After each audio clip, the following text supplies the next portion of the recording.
Hello everyone, I'm Catherine Bowen, Senior Policy Advisor at the BVRLA, and welcome to this video interview. I'm joined today by Kevin Welstead. Kevin is the EV Sector Director at SSE Energy Solutions with over 30 years experience in the energy, utility and contracting environment. Using his background in construction, operational management and strategic projects, he is shaping the future of electric vehicles and driving the commitment to net zero. Kevin is currently leading his team to develop and deliver large-scale strategic opportunities in the EV charging space to bring accessible charging to users across the UK. SSE Energy Solutions delivers utility infrastructure solutions, significant private and public sector clients across residential, commercial and industrial markets in the UK, and has been doing so for over 10 years.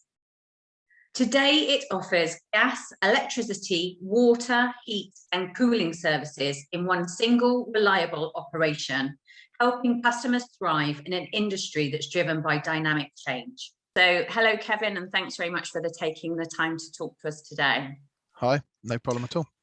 So the first question that I would like to ask you is, how have you been working with fleets to understand some of their needs when they're looking to decarbonise their transport? So we've been working with fleets for probably up to 7 years now. And the key thing is really working with them to understand their drive patterns on a daily basis and a weekly basis.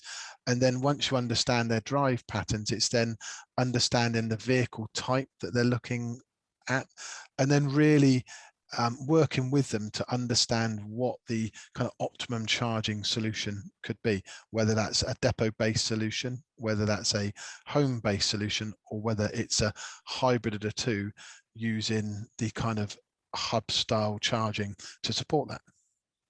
Okay, and what have you learned? So when you've been having this engagement, what have you learned and what action have you taken as a result?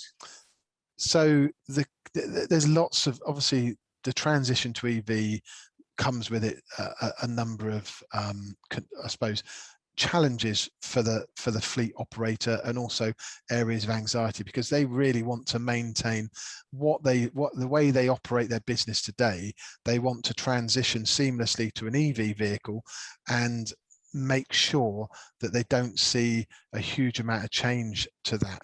Now, obviously, as you transition to EV, you have to take into consideration the range of the vehicle, the different driver characteristics, and also how you're going to charge that vehicle. And with a number of fleets and the driver type not having that off-road charging capability, that's been one of the kind of concerns we've been really working on alleviating and really building our strategy around that, to be quite frank with you. Okay, so do you want to expand a little more on what that strategy is? Yeah, so what we've committed to do is we are looking to develop a spine of EV hubs across the UK. We kind of started that kind of concept in London. We were one of the TfL task force kind of main supporters, and when we were involved in that TfL task force looking at EV charging, what was really kind of shouting out loud in all of this discussions throughout that process was that the need for EV charging hubs was going to be absolutely key. So what we did, we kind of thought about the involvement we'd had in London, and then thought about how that's going to impact the rest of the UK and Ireland. And to be quite frank with you, every geography has exactly the same issue with the certain demographic that's going to be using the fleet vehicles. And we thought, what we also thought, we looked at our own fleets. We've got a large utility fleet, we've got a number of large activities where drivers take their vehicles home, and it was obvious that we were going to have to look to support those guys who don't have that off-road parking. They may be living in a flat, they might live in a terraced house. How are they going to maintain their daily activity? How are we as a business going to maintain the flexibility that we need those drivers to do in their daily drive cycle and their activities? So we went out and started looking at how we could develop land within the communities, because yes, obviously petrol stations are going to convert and have EV chargers at petrol stations.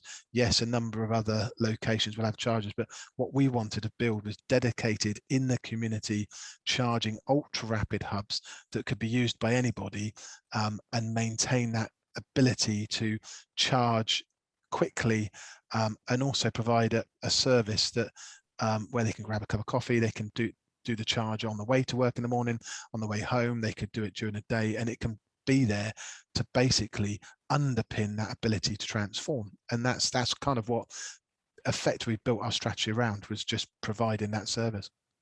Okay, great. And I know one of the issues that we've raised, particularly with commercial vehicles, is that quite often the charge points that aren't that accessible, particularly for some of the larger vans. So are you doing more to actually cater for the larger vans? Yeah, absolutely. So we are going to be providing bays for cars, for larger vans, also for disabled drivers. So we kind of want to, the key thing, we want to make our charging hubs fully inclusive. So when we're looking at the ergonomics, the access and egress, how many bays we can get on that land, it's all factored around making sure we can invite every driver to our hubs, not just some of the drivers that we need to transform to EV. Okay, and if there was one piece of advice that you could give people who are looking to transition their fleets to EV, what would it be? I would suggest the key message I give to any fleet, whether it's a bus fleet or a vehicle fleet or taxi or whoever it is, I say engage early with someone like ourselves. You know, let us take the strain, let us help you figure out what you may need at the depot or at your premises, what we can do to help you with that, how we can help you through the point of connection, which is always a bit of a black art for lots of our clients. You know, they struggle with understanding how we can kind of get around that point of connection. But the key is, you know, engage early, because the lead times for EVs are quite long. So there is enough time to engage early and start to really think about what you may need or how you might use those vehicles, because you don't always have to have a massive capital investment at your own location to be able to transition to EV. You can quite easily transition to EV without having charge points outside the office or the depot. But it's just engaging early, understanding where the kind of type of charging you desire is located, and then we can help you think about what you might need as an addition to help you transition. That's been really insightful, Kevin. Thanks so much. And thanks again for talking to us today. No problem. Thank you very much for having me.